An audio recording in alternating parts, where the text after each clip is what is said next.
विद्यार्थियों, बीए तृतीय वर्ष की इस कक्षा में आपका एक बार पुनः अभिनंदन है, स्वागत है।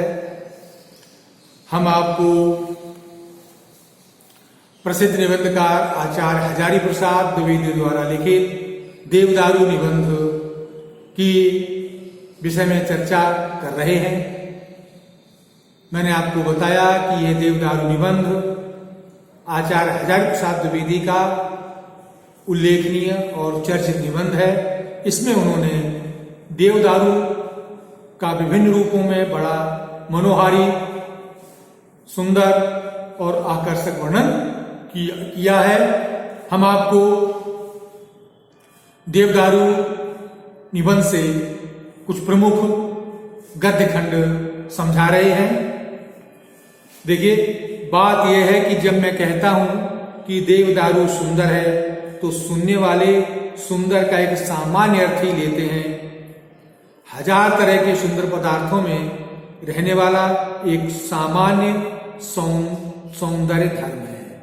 कहते हैं, जब मैं कहता हूं कि देवदारू सुंदर है तो सुनने वाले लोग किसी पदार्थ का जो सामान्य धर्म सुंदर होता है उसका अर्थ लेते हैं, क्योंकि सौंदर्य सुंदर पदार्थों में रहने वाला एक सामान्य धर्म है जिसके कारण वो पदार्थ सुंदर कहलाते हैं।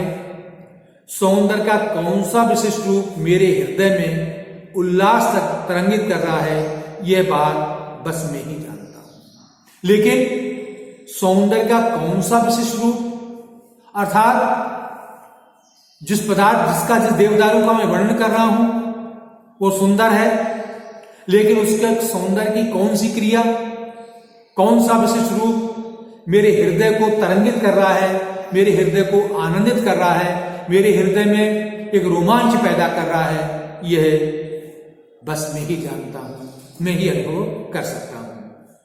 अगर मुझ में इस बात को कहने की शक्ति नहीं हुई तो यह गूंगे क्या गुड़ बनी रहेगा।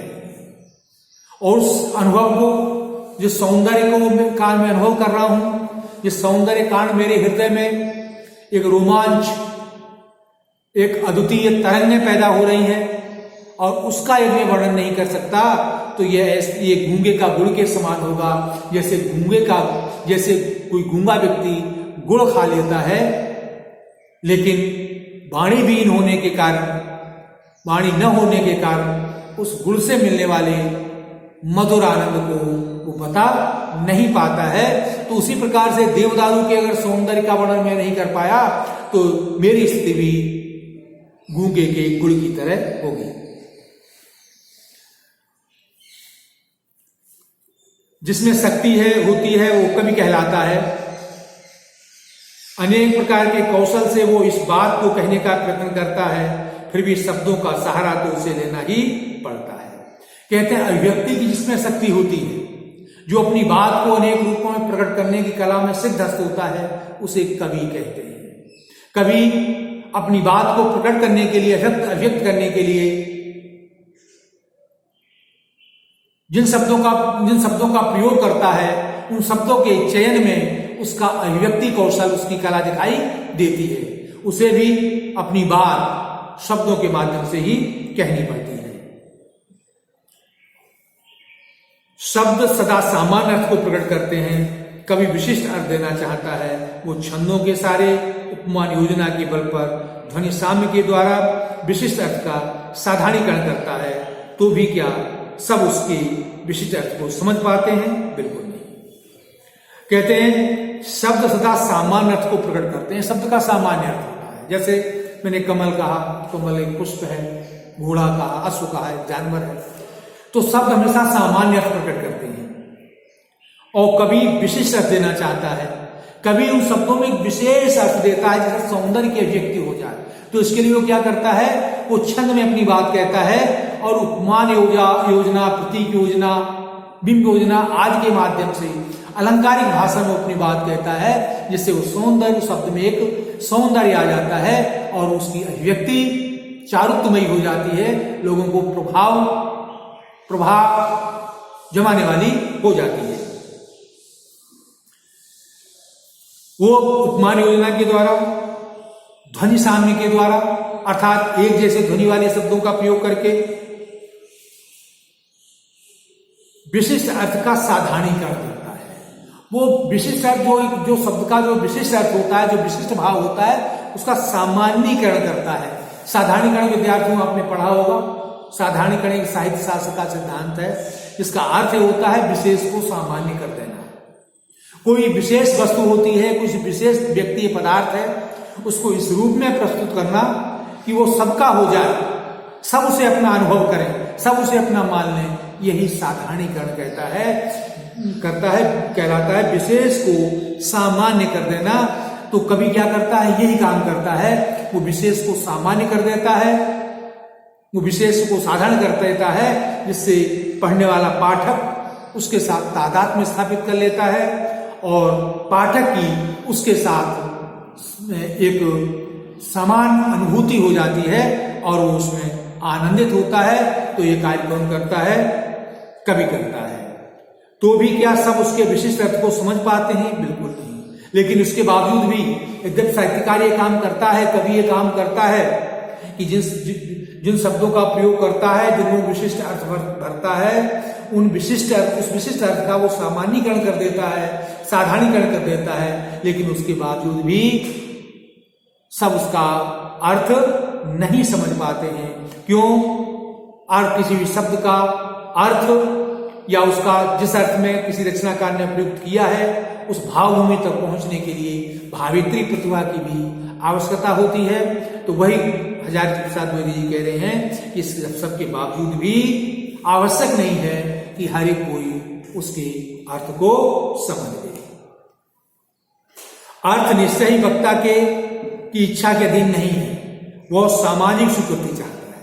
वो कहते हैं क्योंकि अर्थ जो है वो अर्थ निश्चय वक्ता की इच्छा के अधीन नहीं है। ऐसा नहीं कि वक्ता ने शब्द का प्रयोग जिस अर्थ में किया है वो उसका अर्थ नहीं है। क्यों? इसलिए कि अगर सुनने वाला उसका कोई अन्य अर्थ ले लेता है तो फिर ऐसी स्थिति में वक्ता का उद्देश्य पूरा नहीं होता है।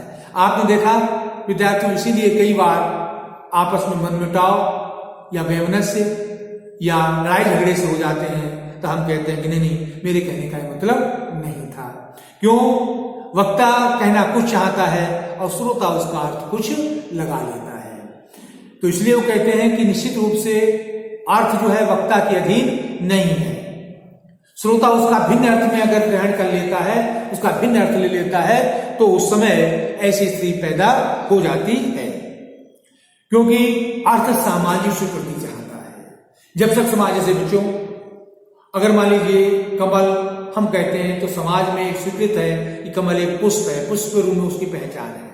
कल से मान लीजिए हम टेबल को कमल कहने लगे तो ये नहीं चलेगा। क्यों? समाज में ये स्वीकृति नहीं है।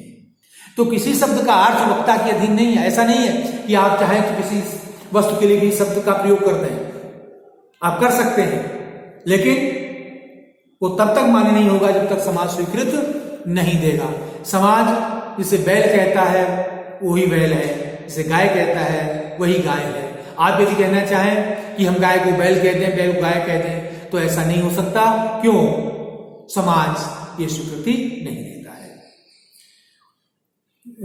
उसमें लय नहीं, संगीत नहीं, नाद नहीं, गति नहीं। क्यों